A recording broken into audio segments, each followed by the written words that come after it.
Buenos días, chicos. ¿Cómo estamos? Damos unos minutos para ver si alguien se conecta y iniciamos con el desarrollo de la separata de esta cuarta semana del curso de biología en el Centro Preuniversitario.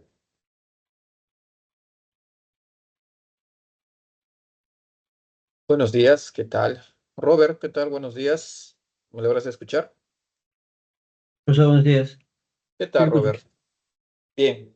¿Cómo estás, hijo? ¿Alguna novedad? ¿Alguna inquietud? ¿Cómo va la pre? Profesor, tengo una consulta sobre una pregunta de banqueo que estoy haciendo del examen pasado. ¿Puedo pasarla? Ya. ¿Me puedes mostrar, por favor? ¿Se lo puedo enviar por el Mándame. chat? Te escucho. ¿Tú me escuchas? Sí, sí, lo escucho, profesor, pero ¿lo puedo enviar por el chat?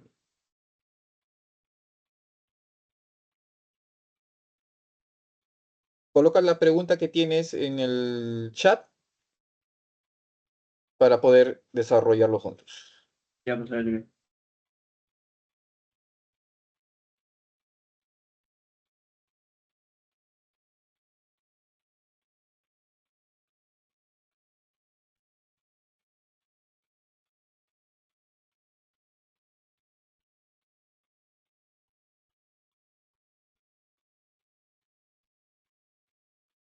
Ya le envié, profesor. A ver, vamos a ver aquí.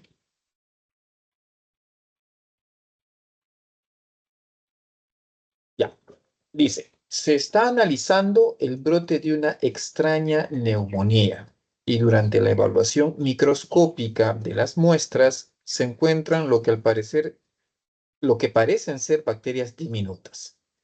Sin embargo, algunos investigadores no dudan de ello, ya que no presentan pared celular.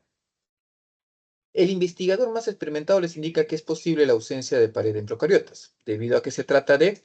Bien, aquí es una pregunta así, puntual, con un dato bastante puntual, mi estimado, y es la ausencia de pared celular.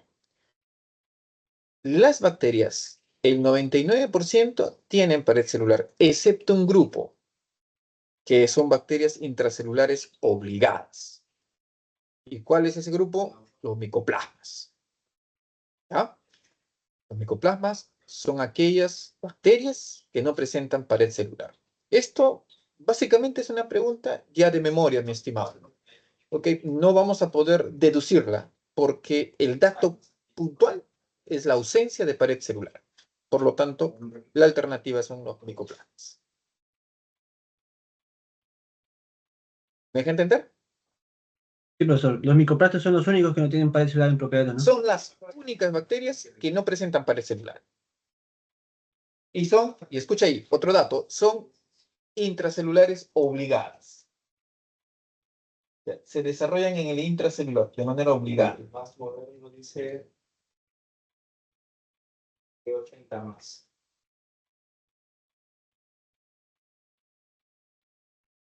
¿Alguna otra consulta, mi estimado?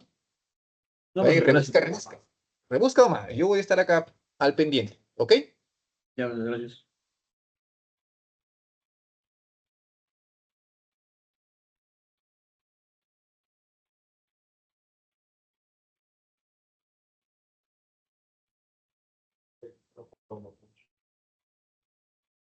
V vista, ¿no? Para V y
¿Qué tal, Robert?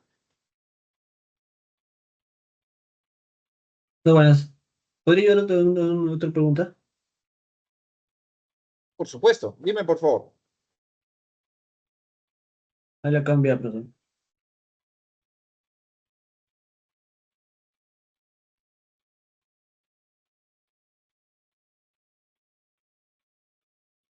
A ver, vamos a abrir un ratito, no me deja. Un ratito, repito. Debe ser la carga del sistema.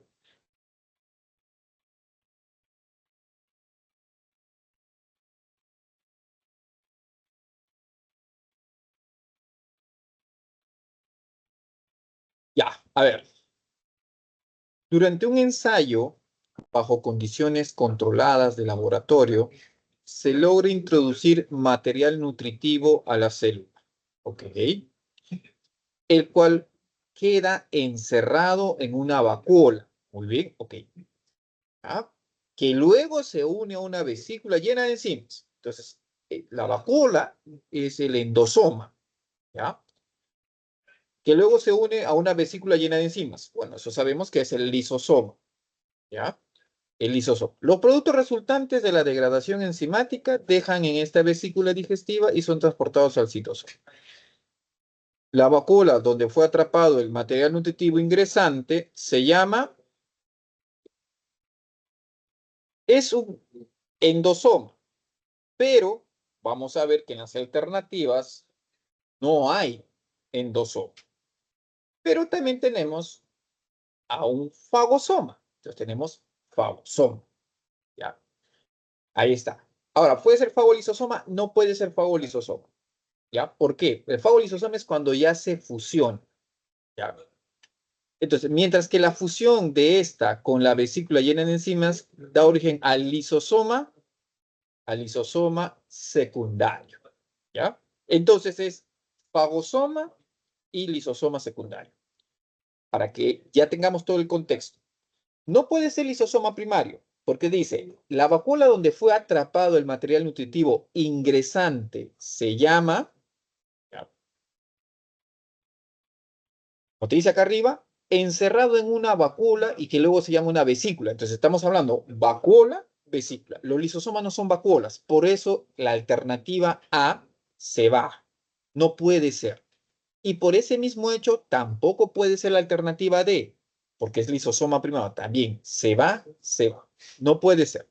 ¿Ya? Ahora, mientras que la fusión de esta, o sea, de la vacuola con la vesícula de llena de enzimas, da origen al lisosoma secundario. ¿Ok? Entonces, como se va la A y se va la D. ¿Por qué no puede ser, profe, la B, fagolisosoma? Fagolisosoma se llama también a la fusión del fagosoma con el lisosoma. Fagolisosoma.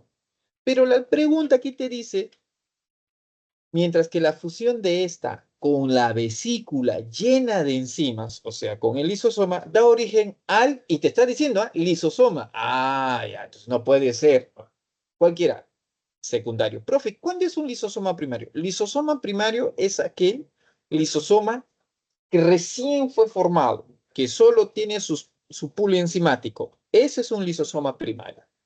Y cuando ya tiene material nutritivo, a ese se le llama lisosoma secundario. ¿Ok? ¿Quedó claro, mi estimado? Sí, profesor. Una consulta más, profesor. Dime. La vasícula, la vacuola en los animales cumple la función de degradar todas las enzimas nutritivas que entra en la célula, ¿no? Ya. Cuidado ahí, mi estimado. Yo le jalaría la oreja a quien formuló la pregunta, ¿ya? Porque está un poco ambigua. Y te lo soy sincero, como biólogo te lo digo, o sea, porque conozco bastante el tema, está ambigua, pero con ustedes como postulantes sí la tienen clara porque no tienen algunos detalles. En realidad, le están llamando vesícula, ya, bueno, vacuola, la están llamando vacuola, pero el término correcto no es una vacuola. Yo me imagino que el que redactó la pregunta, para no ser muy fácil, no le puso endosoma, ¿ya? Es que no son técnicamente vacuolas, son endosomas. ¿Ok, mi estimado Robert? No lo tomes así a rajatabla que las vacuolas en los animales introducen o generan introducen material alimentacio o nutritivo en la célula. No, no son las vacuolas, son los endosomas, son el otro son los fagolisosomas, pero fagolisosoma es un término que se le coloca también a una célula del sistema inmunológico que fagocita, o a una ameba o un paramecium que fagocita, ¿ya? Los organismos unicelulares, ellos sí fagocitan como tal, ¿ya? Porque fago viene de comer, algo así, ¿ya? Ellos sí fagocitan. Pero una célula que forma parte de un tejido que no es del sistema inmunológico, no es un linfocito, no es ni uno de ellos no fagocitan, ellos hacen endocitosis, ¿ya? Por eso se llama el endosoma. Eso es importante que lo sepas, ¿ya? Y acá el término de vacuola ha sido un término que el formulador o que se ha hecho para no ser muy dirigida la pregunta, para no hacerla muy fácil en otras palabras. ¿Me dejó entender? Ah, ya, profesor, está confundido por eso. Claro, sí, ¿ya? No es que las vacuolas se forman, sí, son bien pequeñas en los células animales, cuya función es transportar, del Golgi se forman vacuolas chiquitas o vesículas chiquitas, cuya función es transportar un elemento. Generalmente las vacuolas transportan elementos líquidos, ¿ya? Elementos líquidos. Pero si queremos ser bien técnicos, el cuerpo que introduce, es un pedazo de la membrana que se está invaginando, eso es el asunto de la endocitosis. Voy a buscar, si me das un minutito, menos de un minuto, te voy a buscar un videíto de lo que es la endocitosis, ¿ok? Dame un minutito para que la puedas tener bien en claro. Ya, pues. Un minutito, porque tengo que buscarlo ahí para que sea el más acertado.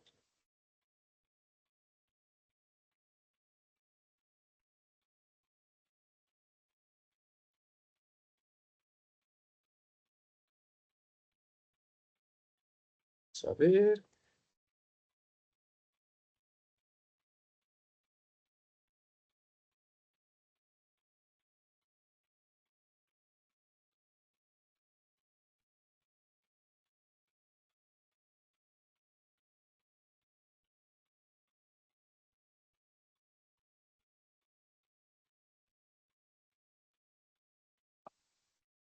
Ya, acá lo tengo. Como siempre sale el comercial.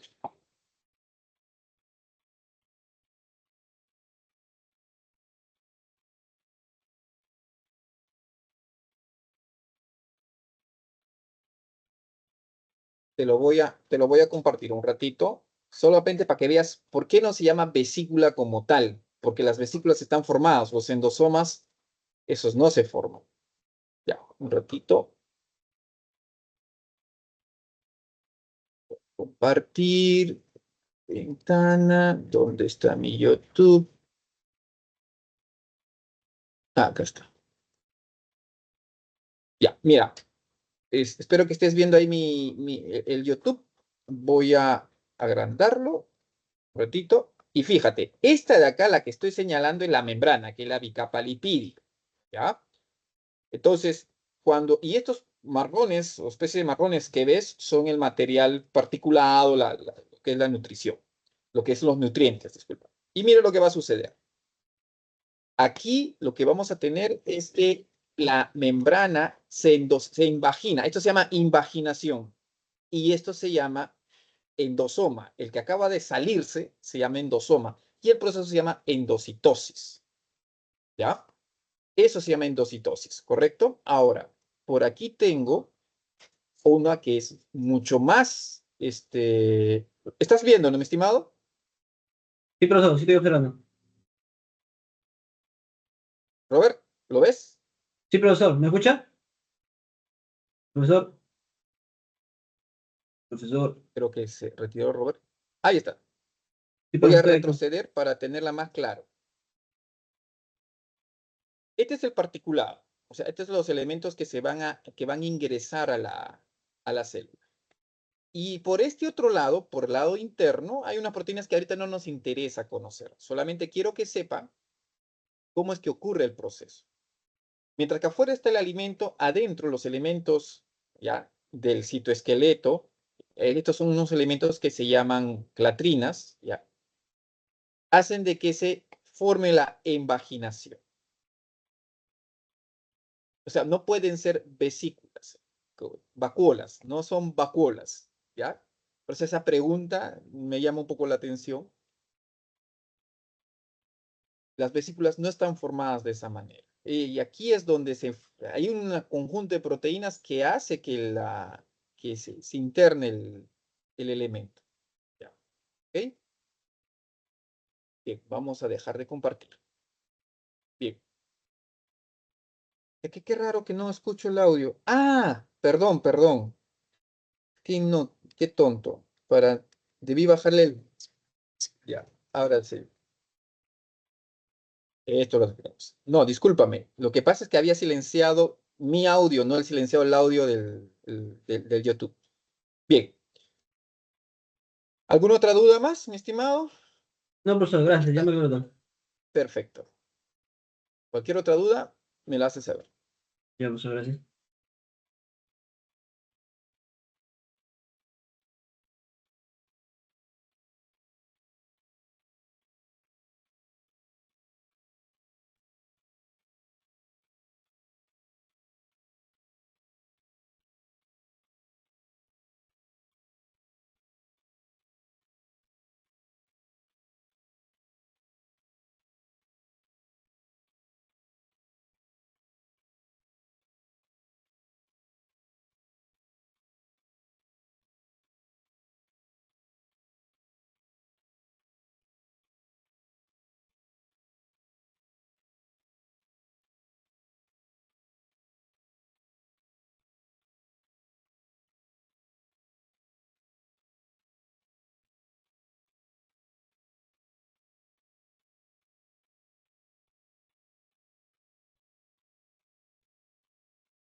Muy bien. Vamos entonces ahora a retomar ya la explicación de la separata de la semana 4 para poder tener una visión general de todo lo que son los tejidos. Y aquí en la separata nos han colocado la siguiente información, ¿no? Tejidos vegetales. ¿Qué es un tejido? Ya sabemos por la primera clase que un tejido es un conjunto de células del mismo tipo que van a funcionar de manera sinérgica, es decir, colaborando uno con otra, para poder darle la funcionalidad a esta estructura tisular. ¿Ok? Lo tienen tanto los animales como los vegetales, los fúngicos, o sea, en otras palabras, todos los organismos que son pluricelulares. Bien, acá lo colocan, comenzando primero con tejidos vegetales, ¿no? Tejidos vegetales nos colocan meristemáticos de crecimiento y tejidos adultos. Aquí hay que hacer una diferenciación. Los tejidos meristemáticos son tejidos altamente proliferativos, ya que a partir de estos tejidos nosotros vamos a tener el desarrollo de toda la planta. Y en sí, los tejidos adultos son tejidos que ya las células se encuentran diferenciadas, ya están haciendo la función especializada. De lo que es los tejidos meristemáticos, regresando a este punto, vamos a tener el tejido meristemático apical o primario, que se encarga del crecimiento longitudinal, es decir, la plantita va a crecer hacia abajo, por medio de las raíces, y hacia arriba de los tallos, ¿no? Y las ramas. Y luego tenemos el meristemo lateral o secundario, que es crecimiento en grosor. Nosotros hemos observado que las plantas, cuando brotan, son unas ramitas, unas ramitas muy delgaditas.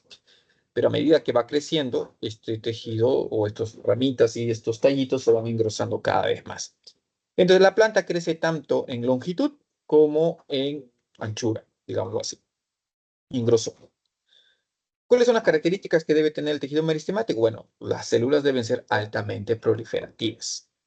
Por otro lado, tenemos nosotros a los tejidos adultos. En los tejidos adultos nos han colocado que son protectores, conductores, de reserva, parénquimas y de sostén. Dentro de los protectores nos han colocado la epidermis y la peridermis, pero tiene su razón de ser. ¿Ya? Unas están constituidas por células vivas y otras están constituidas por células muertas. Luego tenemos los tejidos conductores. Estos van a llevar material, ya sea el material que es materia prima para que la planta elabore sus nutrientes o aquello que son ya materia elaborada, ¿no? Las famosas sabias, donde ya la savia elaborada es aquella donde ya los nutrientes están producto de la fotosíntesis. Muy bien, ahora aquí entramos a lo que son los parénquimas. Los parénquimas o tejidos de reserva o tejidos de almacenamiento pueden ser de varios tipos. Puede ser parénquima clorofilial, porque es rico en cloroplastos, rico en clorofila, y se ubica principalmente en tallos y hojas.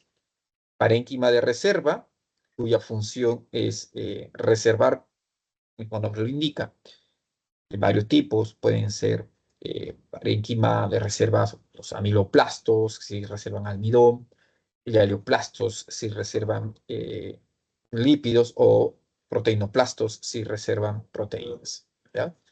Entonces, estos son parénquima de reserva. ¿Dónde lo encontramos generalmente? En los tallos, en los tubérculos y en las raíces. Parénquima acuífero se caracteriza porque sus células contienen vacuolas muy grandes que contienen agua, y esto es para aquellas plantas que necesitan tener una reserva de agua porque experimentan momentos o periodos de sequía y por lo tanto no hay gran accesibilidad al agua. Por lo tanto, ellos tienen que ir reservando. Por ejemplo, lo podemos encontrar en plantas xerófilas, ¿no? Tipo los cactus. Parénquima irífero. El parénquima irífero no es que la célula almacene aire, sino que un conjunto de células van formando una bolsa de aire en el tejido, y esto les permite, ¿qué cosa? No volar. Ojo, no es porque vuelen, sino es para que puedan flotar. ¿Ok?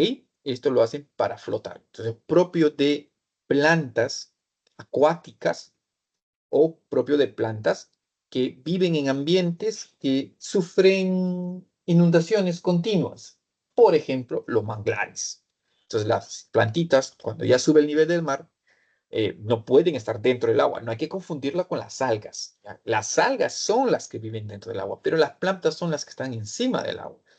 Y por lo tanto, necesitan flotar. Y para ello tenemos el parénquima aerífero. Luego tenemos el tejido de sostén, que es el esclerénquima y el colénquima. El esclerénquima sostén de partes desarrolladas y el colénquima sostén de órganos en crecimiento. Entonces también aquí vamos a tener células o tejidos con células muertas y tejidos con células vivas. ¿Ya? Eso tiene una razón de ser y la vamos a descubrir aquí abajo. Entonces no hacen tejidos vegetales. Nos ponen aquí tejidos meristemáticos. Son tejidos, indica, dan lugar a células indiferenciadas. Están conformados por células pequeñas que están en constante división celular. En el examen se le puede colocar como altamente proliferativas. Se encuentran en zonas de crecimiento. Hay dos tipos de meristemos. El apical o primario, que va el crecimiento longitudinal, y el lateral o secundario, que da el crecimiento en grosor. Y justo nos colocan aquí lo que es el meristemo primario o apical, tanto en las puntas de la raíz. No es que el meristemo esté en la misma punta en sí, sino que se ubica en una región próxima al ápice de la raíz, de ahí el término de apical. Aquí está el meristemo y aquí empieza a crecer, ¿no? Va creciendo y va avanzando el meristemo. Ojo, eso significa de que el meristemo crece hacia adentro, no hacia afuera. ¿Ya? Una cosa también que debemos tomarlo en cuenta. Y por el otro lado, en el lado derecho, tenemos el meristemo, pero que se ubica en las puntas de los tallos, ¿ya? En las zonas apicales de los tallos. Y aquí también tenemos el meristemo apical que está cubierto por estos primordios floreales, ¿ya? Entonces, estos primordios foliares son los que van a estar cubriendo a este meristemo. Recordemos que las células que van a estar presentes ahí son células de constante división celular. Acá abajo nos colocan meristemo secundario lateral y habíamos hablado de que estos nos permite el crecimiento o permite a la planta el crecimiento en grosor. Y aquí nosotros tenemos cómo son los anillos de crecimiento y cada anillo representa también una particularidad tisular, ¿no? Tenemos aquí el meristemo, ¿ya? El meristemo lateral. Va a estar indicando o va a estar indicado por lo que son los cambios, ¿ya? El cambio.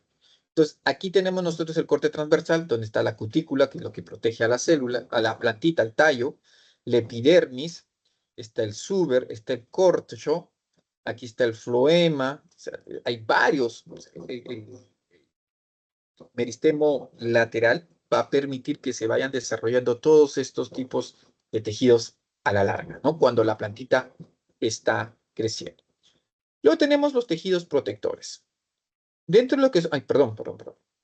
Dentro de lo que son los tejidos protectores tenemos la epidermis y la peridermis. Cubren los órganos de las plantas. La epidermis está formada por células aplanadas de paredes delgadas, cubiertas por cutina, la capa cerosa que le da impermeabilidad a la planta. Entonces, esa es la epidermis. En la epidermis se encuentran los estomas, formando por dos células oclusivas que regulan la transpiración y permiten el intercambio gaseoso del aire y la planta. La epidermis de la raíz presenta los pelos radicales que, sumados, proveen un área extensa de absorción. Se pueden encontrar también pelos, papilas. La peridermis, ¿ya?, reemplaza la epidermis en las plantas leñosas y semileñosas. La peridermis.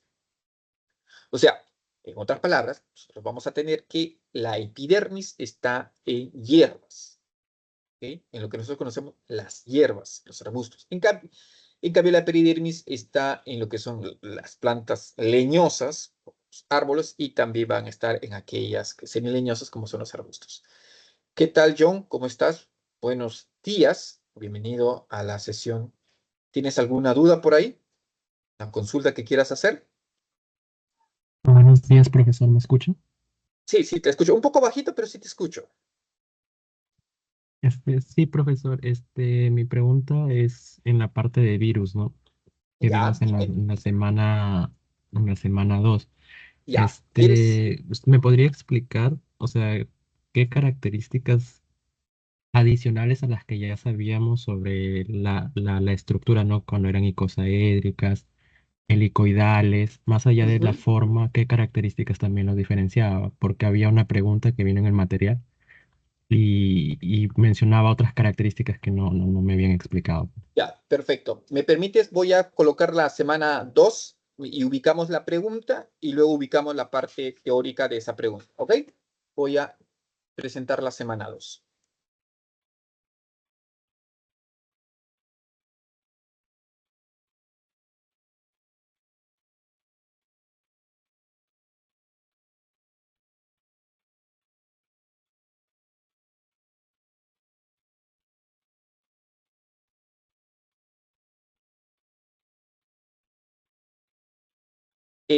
¿Puedes ver la semana 2? La estoy proyectando, ¿la ves? Sí, profesor, sí se ve. Ya, perfecto. Ya. Entonces, ¿cuál es ubicas tú la pregunta? ¿Qué Sí, número la era? pregunta 3. La Ahí pregunta está. 3. Ya, listo, Ujú. la pregunta 3 la voy a achicar un poquito. Ya. Dice, en una conferencia sobre virología estructura o estructura, ya, sobre la estructura de biología o estructuras, ya, bueno, acá hay una falla de sintaxis. En una conferencia sobre estructura de biología, de virus, vamos a llamar, uno de los conferencistas presenta imágenes de diferentes virus y sus estructuras, cápsidas, mostrando ejemplos de simetría icosaédrica, helicoidal y compleja.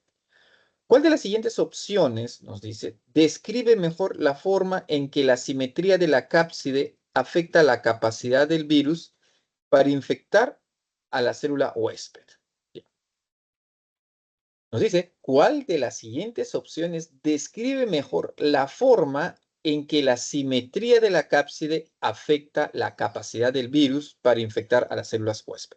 Bien, en primer lugar, mi estimado, ya, esta es una pregunta de mucho nivel. O sea, no es para es una pregunta que ya necesitas un entendimiento y haber llevado toda una semana de virus, de clases de virus. Así que por ese lado, no te asustes, no te conflictes, no pienses que va a venir así en el examen. ¿Ya? Repito, es una pregunta compleja que no se les enseña a ustedes en la parte teórica, por eso tampoco la encuentras en las diapositivas. Nos dice, los virus con simetría, la alternativa A, los virus con simetría icosaédrica tienen una cápside altamente ordenada y estable que pueden contener grandes cantidades de material genético, facilitando la infección de una variedad de células huésped. Yo te voy a decir un truco, mi estimado. Cuando tú tienes estas preguntas que son un poco complejas, una de las estrategias es ir a las alternativas, ir descartándolas por razones simples o por razones, como decimos nosotros, por razones obvias. La alternativa A te dice, puede contener grandes cantidades de material genético. Un virus no puede contener grandes cantidades de material genético. Si nos recordamos aquí, el material genético del virus es pequeño, no es tan grande. Ya, va una, ¿ok? Luego, sigamos. Ay, caramba, caramba. Facilitando la infección de una variedad de células huésped. Esta ya aniquila la alternativa. ¿Y por qué aniquila la alternativa? Aniquila la alternativa porque no es que los virus pueden infectar a una variedad de células huésped. Eso sí, en teoría se les ha dicho que los virus son específicos de tejidos o específicos de células. Si va a infectar a una bacteria, ya no puede infectar a una célula humana, a no ser que mute y ya se convierte en otra variante del virus. Entonces, la A, por esas dos razones, se va a descartar. B, los virus con simetría helicoidal, ¿no?, siempre infectan exclusivamente a células animales debido a la estructura flexible de su cápsula. Tampoco, ¿ya?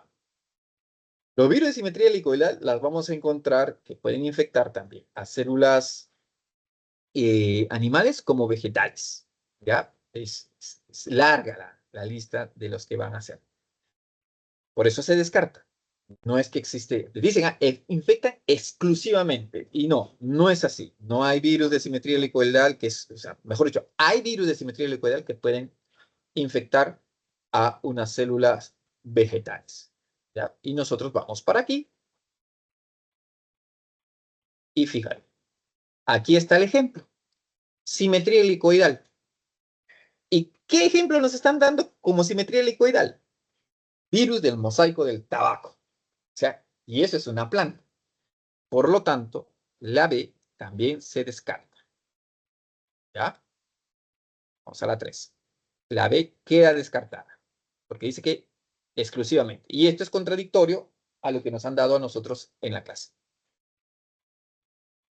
Los virus con simetría compleja tienen una cápside que permite la infección solo de bacterias, debido a su estructura altamente especializada. Ya. Esta podría ser. ¿Por qué te digo que podría ser? Porque te dice que los virus de simetría compleja. Los virus de simetría compleja, ya le vemos aquí, subimos. Ya. Este es un virus de simetría compleja. ¿Ve? Acá nos las pusieron acá también, simetría compleja. Y nos indicaron en clase que los de simetría compleja son bacteriófagos. O sea, son virus que exclusivamente te infectan bacterias. Por eso reciben el nombre de bacteriófagos. Y depende muchísimo de esta constitución para que infecte a la bacteria. Entonces te dice, la secuencia... Ah, no, me pasó. Los virus de simetría compleja tienen una cápside que permite la infección solo de bacterias. Ahí está. Por eso le estoy dando su puntito a favor, debido a su estructura altamente especializada. Muy bien, podría ser. ¿Por qué te digo podría ser? Porque capaz hay una alternativa mucho más específica. Vamos a seguir buscándolo. La simetría de la cápside no tiene ningún impacto en la capacidad del virus para infectar a las células huésped. Esto está contradiciendo a la C. Está contradiciendo en esencia a la A y la B. No tiene ningún impacto en la capacidad del virus para infectar a células huésped, ya que todos los virus usan los mismos mecanismos de infección. Y esto mata a la alternativa. Porque los virus no usan los mismos mecanismos. Tenemos virus de ADN, tenemos virus de ARN. Tenemos los retrovirus, que son parte de los virus de ARN. ¿Ok? Bien. Entonces, y la D está mal. Se está yendo por lo que te estoy sombreando. Vamos con la E. Los virus de simetría helicoidal e icosaédrica tienen cápsides que impiden la entrada del material genético a las células del huésped. Una falacia total, mi estimado John.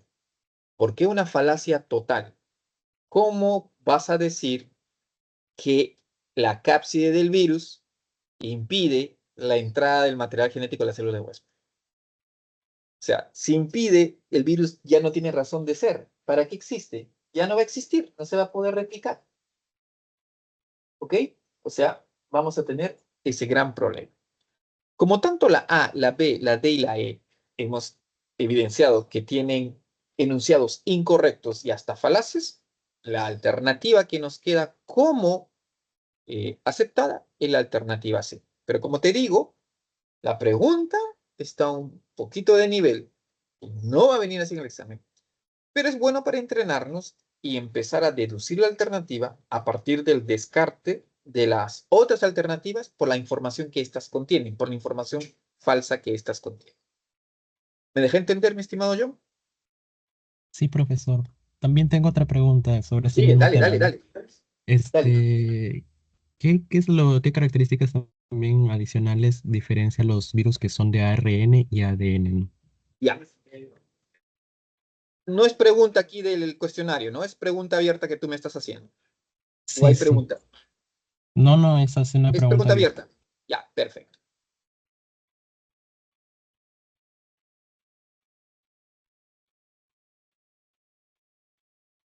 Ya, mira. El virus de ARN no necesita ingresar hasta el núcleo para replicarse. ¿Ya?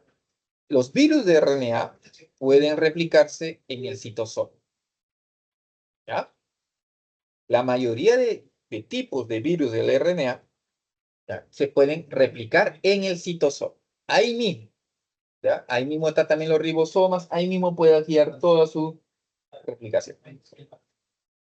Los virus de ADN necesariamente tienen que irse al núcleo. ¿Ya? Porque es ADN. No puede haber ADN en el citoplasma, porque si no, se activan los mecanismos de defensa de la célula y no van a lograr proliferar, replicarse, mejor dicho.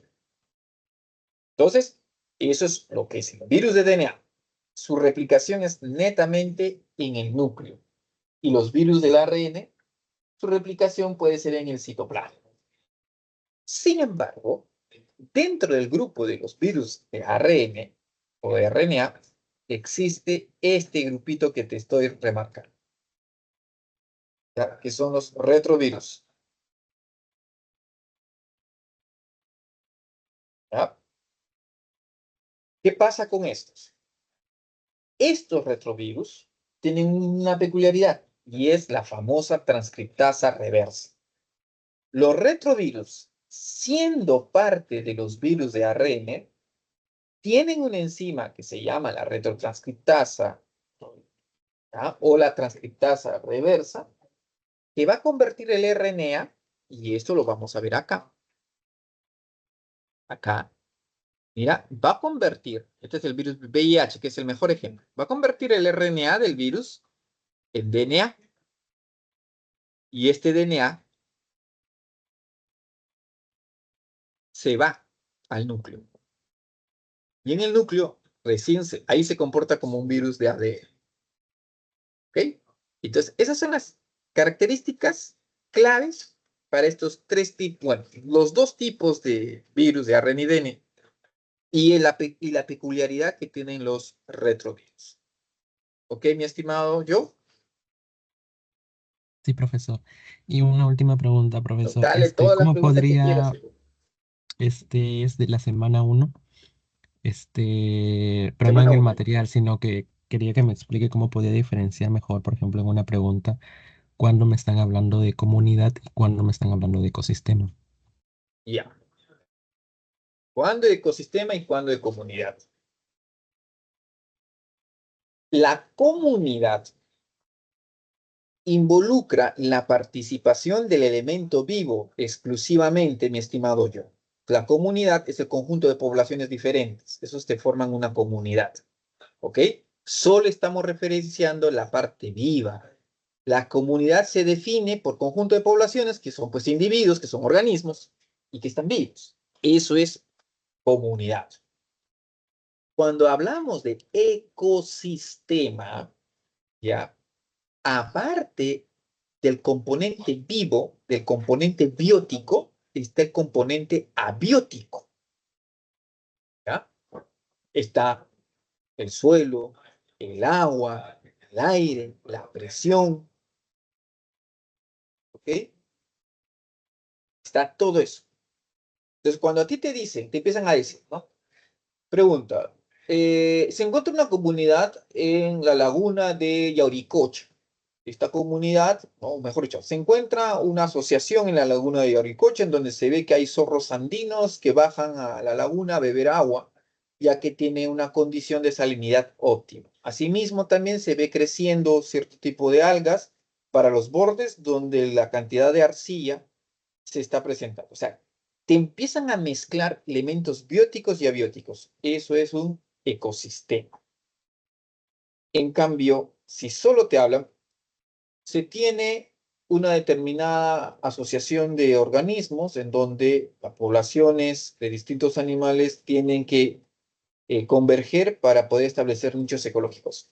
O sea, no te hablan para nada del elemento abiótico, no te dan características físico-químicas, no te dicen el suelo, no te dicen la temperatura, no te dicen nada de ello. ¿Ok? Así es donde vas a diferenciar tú lo que es una comunidad de lo que es un ecosistema. ¿Me dejé entender? Sí, profesor, porque justamente tenía aquí una preguntita que vino en el primer examen del ciclo pasado, ¿no? Y tenía esa duda, pero se lo voy a leer, ¿no? Ya. Porque decía, en la bahía de Paracas hay una zona rocosa donde durante todo el año habitan cangrejos, estrellas, erizos y pepinos de mar, entre otras especies. Determina el nivel de organización en el que se encuentran todas estas especies. Por ejemplo, ahí sería comunidad, porque solo me habla de la parte viva, ¿no? De los animalitos. No, No no, me no, pero dice agua. lee de nuevo, lee de nuevo, léelo de nuevo. Y yo te voy a Di- detener en un momento.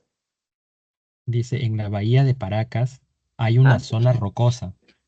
Te detengo ahí. ¿Eso qué es? Es una La entidad zona biótica. rocosa.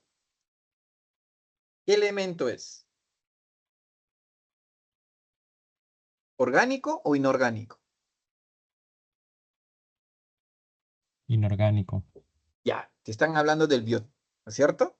Te están hablando de la parte biotópica. Entonces, ¿qué sería eso? ¿Comunidad o ecosistema? Ecosistema. Ujú. ¿Ya? Si solamente dirán en la bahía de Paracas y no mencionan nada de la zona rocosa, en la bahía de Paracas se encuentran, ¿no? La agrupación de cangrejos, X elementos, y no te mencionan nada eso es comunidad, ¿ok? Pero te están Sí, ok. diciendo en la zona rocosa.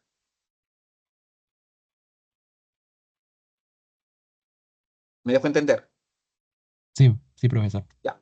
Por eso hay que tener bastante tranquilo nada más cuando vamos a leer la pregunta.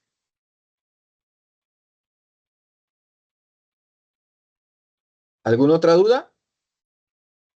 No, Tranquilo, profesor, Domá. eso Ya, sería todo. igual te puedes volver a conectar si es que tienes una duda. Yo voy a estar acá hasta la 1.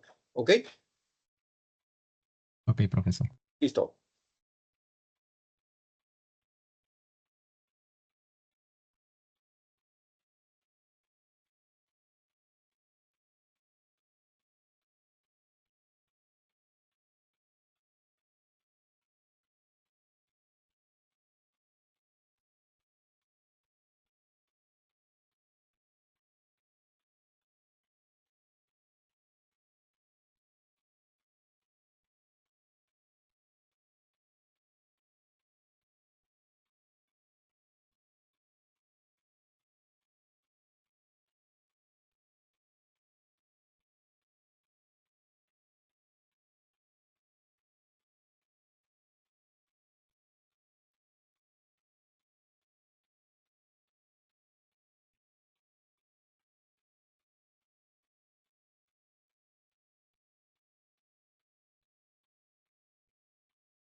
Profesor, ahí me imagino que habrá sido un error de la misma porque, o sea, en el solucionario que ellos brindaron, la respuesta que dan como correcta la dan comunidad, no ecosistema.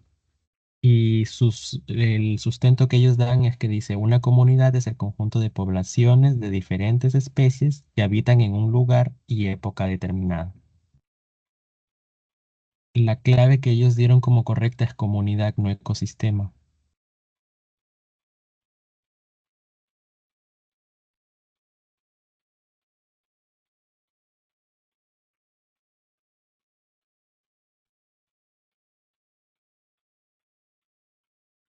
A ver. Vuelve a leer, por favor, el fundamento que ellos toman. Ya, el fundamento que ellos ponen dice, solución. Una ¿Ya? comunidad es el conjunto de poblaciones de diferentes especies que habitan en un lugar y época determinada. Ya, Ese es el perfecto. sustento que ellos dan. Ya. Muy bien. Sí, lo que pasa es que ahí se han confundido entre el enunciado y la solución. Suele pasar. ¿Eso es del año pasado? ¿De qué año? ¿Del año pasado? Sí, del último ciclo, 2024-2. Ya, ya había varias fallas en ese. ¿Ok? Pero en a no ser de que el profesor o la profesora que formuló la pregunta, ya, no le está dando el énfasis de haber sido solo rocoso. Exacto, porque, o sea, la Claro, pregunta yo también la entendí casi por ahí, ¿no?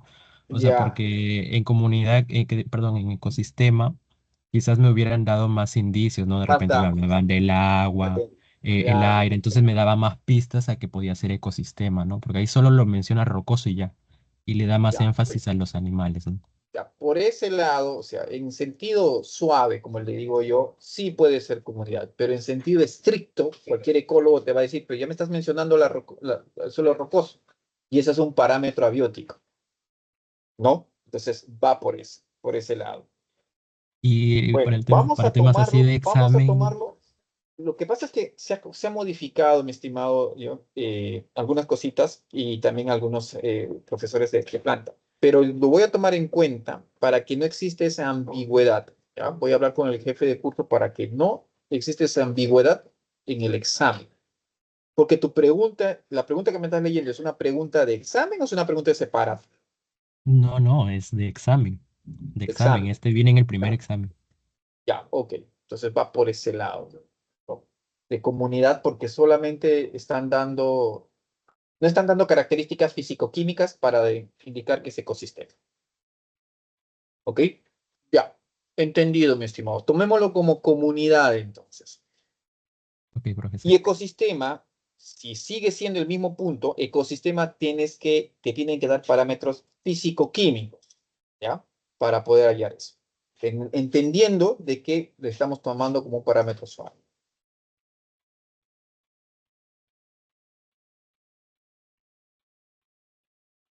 Bien, igual cualquier cosa, me pasas la voz. Estoy aquí.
Bien, vamos a continuar entonces, ¿no? Nos habíamos quedado, bueno, por ahora mejor vamos a pasar a lo que es el cuestionario para ir desarrollando las preguntas del cuestionario, ¿no? Entonces, nos dice la pregunta número 1.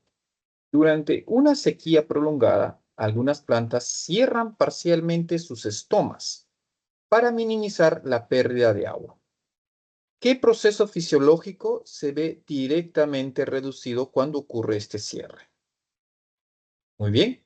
Entonces, la alternativa A dice, intercambio gaseoso en tallos con crecimiento secundario. B, regulación hormonal durante el envejecimiento foliar. No. C, actividad fotosintética directa de clorénquima. Mm, transpiración y apertura estomática. Podría ser. Secreción de sustancias como el néctar. Definitivamente no. Entonces, la alternativa es la D. Porque miren, durante una sequía prolongada, algunas plantas cierran parcialmente sus estomas. Sus estomas. Y bueno, para minimizar la pérdida de agua. O sea, el cierre de estomas para minimizar la pérdida de agua. ¿Qué proceso fisiológico se ve directamente reducido? El crecimiento secundario no depende de los estomas. La regulación hormonal tampoco depende de los estomas. Es más, los estomas dependen de la regulación hormonal. ¿Ya? No es que la regulación hormonal dependa de los estomas. La fotosíntesis no depende en sí de las estomas, ¿ya? Porque esta ocurre en el clorénquima. Y si en el clorénquima existe los nutrientes, la fotosíntesis se va a dar. Transpiración por apertura estomática. Esa sí, esa es directamente se va a afectar porque involucra a los estomas. Y luego tenemos secreción de sustancias como el néctar, donde no participan los estomas. ¿Ok? Muy bien. Entonces aquí la alternativa es la D. Pasamos a la 2.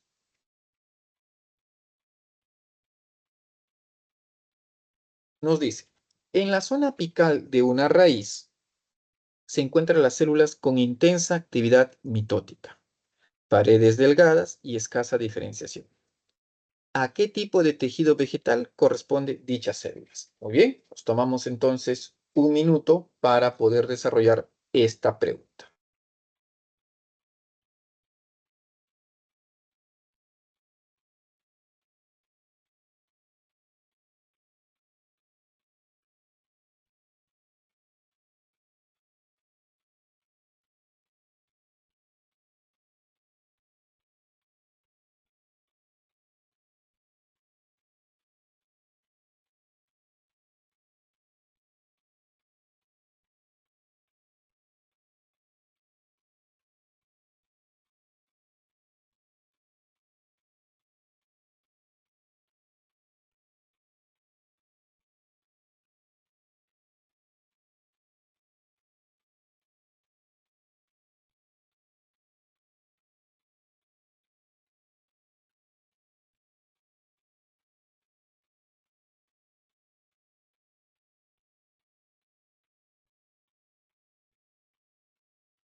Bien, entonces vamos. Nos dice, nuevamente, en la zona apical de una raíz, ya nos está indicando algo, se encuentran las células con intensa actividad mitótica, paredes delgadas y escasa diferenciación. ¿A qué tipo de tejido vegetal corresponden dichas células? Bueno, esto ya es por default, es meristemático, ¿no? El tejido meristemático, la alternativa D. Vamos con la 3. En un estudio experimental se pretende alterar dos procesos fisiológicos, la distribución de azúcares hacia las raíces y el transporte de agua para la fotosíntesis. ¿Qué tejidos deben bloquearse para afectar a ambos procesos respectivamente? Entonces nos tomamos un minuto para...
Bien, retomamos entonces, dice, en un estudio experimental se pretende alterar dos procesos fisiológicos, la distribución de azúcares hacia las raíces y el transporte de agua para la fotosíntesis.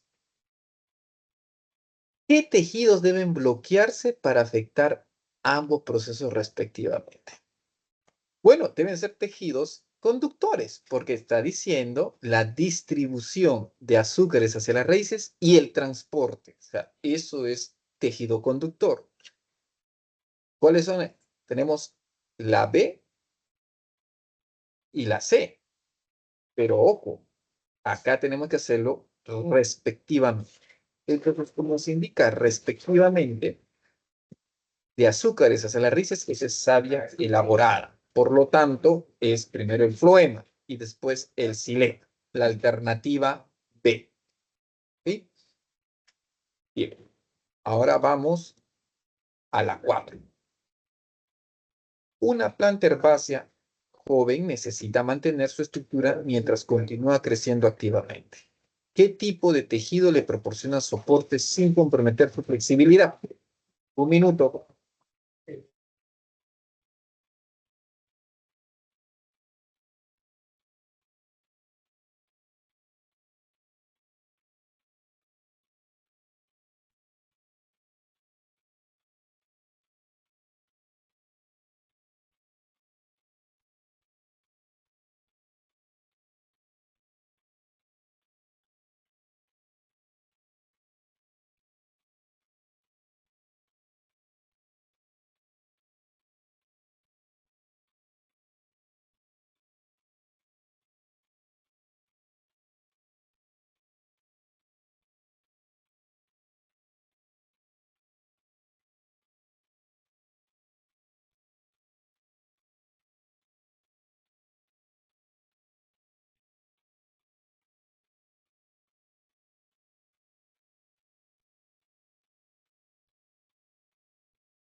Bien, entonces tomemos la pregunta número 4. ¿Qué nos dice la pregunta número 4 nuevamente? Nos dice, una planta herbácea joven necesita mantener su estructura mientras continúa creciendo activamente. ¿Qué tipo de tejido proporciona soporta sin comprometer su flexibilidad? Tejido fotosintético no tiene nada que ver con el crecimiento, ¿ya? Tejido formado por células vivas parcialmente engrosadas, puede ser, porque estaría hablando del colénquico.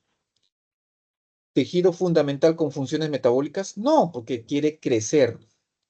Tejido de sostén rígido con paredes lignificadas, no, porque te dice flexibilidad, sin comprometer la flexibilidad. Entonces, esa no. Tejido llamado esclerénquima, no. El tejido llamado esclerénquima es lo mismo que te dice la D. Por lo tanto, ¿cuál es la alternativa? La B. ¿Ok? Pasamos a las 5 entonces, un minuto para procesarla.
Bien, vamos entonces. ¿Qué nos dice? Dos estudiantes comparan la anatomía interna de un cactus y un lirio de agua.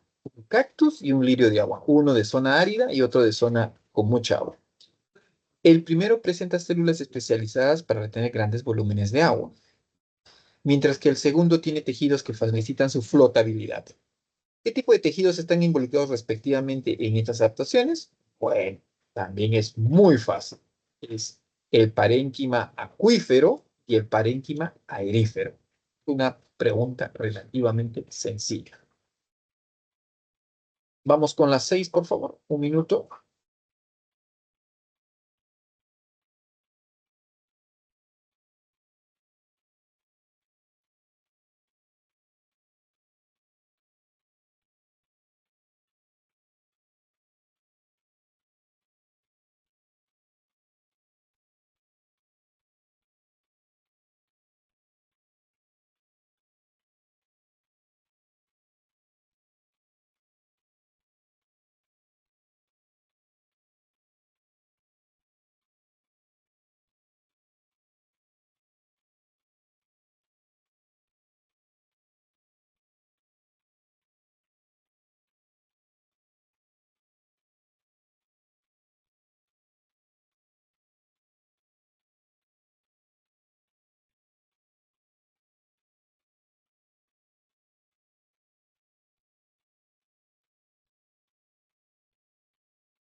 Pregunta número 6, entonces. Durante la extracción del corcho en árboles como el alcornoque, se remueve una parte de la corteza externa sin afectar el árbol.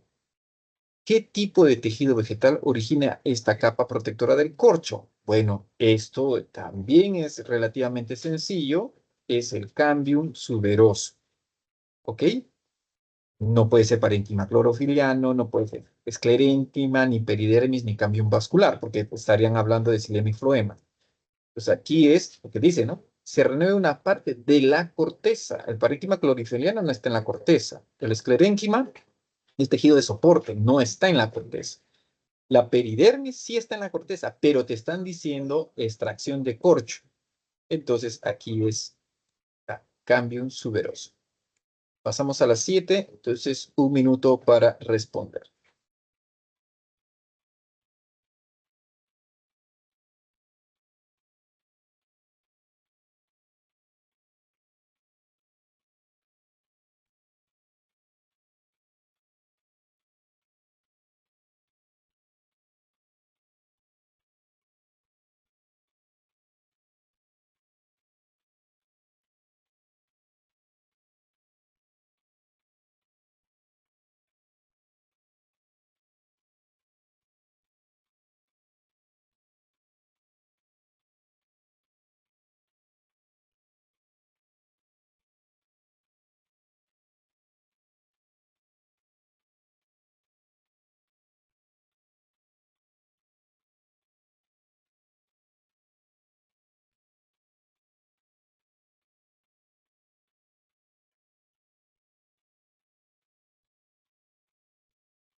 Bien, entonces vamos con la número 7.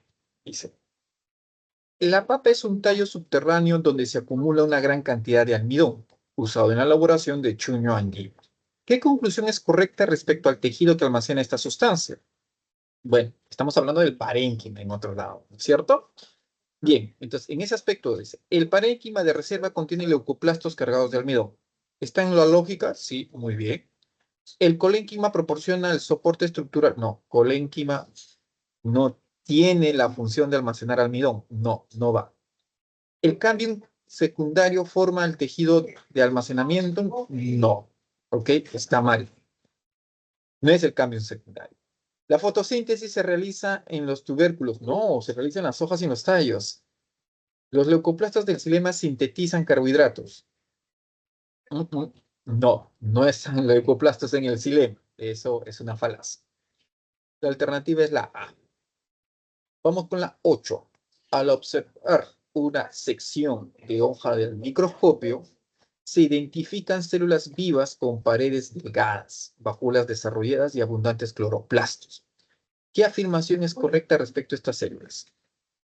Contribuyen principalmente al sostén del órgano fotosintético. Sostén no, no va. Es en la fotosíntesis. Forma parte de la planta donde inician procesos mitóticos. Está hablando del meristemo y esos no tienen abundantes cloroplastos. Son responsables de la coloración verde de las hojas. Por la presencia de la clorofila en estos abundantes cloroplastos, puede ser. Solo se encuentran en hojas de plantas superiores. No, los cloroplastos lo podemos encontrar también en plantas inferiores. No hay problema ahí. También se localizan en tallos leñosos, realizado fotosíntesis secundaria. No existe eso de fotosíntesis secundaria. Entonces, la respuesta es la C. 9. En plantas como la higuera y la siringa se produce una secreción lechosa rica en agua, gomas y otras sustancias como alcaloides. En otras plantas como el pino o caucho se emplean estas sustancias para fabricar diversos productos, como resinas y caucho. ¿Qué tipo de estructura secretora produce esta sustancia? Bueno, ¿cavidades lisígenas? No puede ser, porque esto lo encontramos en los cítricos que almacenan aceites. Pelos secretores multicelulares tampoco puede ser, porque los pelos secretores almacenan sustancias urticantes y no, así, no gomas. Tubos laticíferos, esa es la respuesta. Células oligóferas, no, no son esas células, no almacenan gomas. Nectarios no almacenan alcaloides, sino néctar. Entonces la respuesta ahí es la C. 10. En una investigación sobre alteraciones en el anclaje del epitelio al tejido subyacente, se busca inhibir específicamente la adhesión entre células epiteliales y la membrana basal. ¿Qué estructura celular debe ser alterada para lograr este efecto? Complejos de uniones de adherencia y desmosomas. Membrana basal y tejido subyacente. Los desmosomas unen célula con célula, no como la membrana basal. Desmosomas involucradas en la adhesión célula-célula. No, porque justamente por el hecho que no se acepta la A, no se acepta la B, porque te dice adhesión entre células y la membrana basal. No, los desmosomas son célula-célula. Uniones estrechas que controlan la permeabilidad intracelular. Estas unen célula-célula. Hemidesmosomas que anclan sus células epiteliales al sustrato. Exacto. Estas de acá es la D, la hemidesmosoma. Plasmodesmos que comunican a las células. Esto es tejido vegetal. Este está fuera. Por eso la alternativa es la D. Muy bien. Entonces, lo demás lo dejamos para la próxima sesión, que es mañana, con otro docente o conmigo para el día viernes. Eso sería todo el día de hoy. Muchísimas gracias por su atención.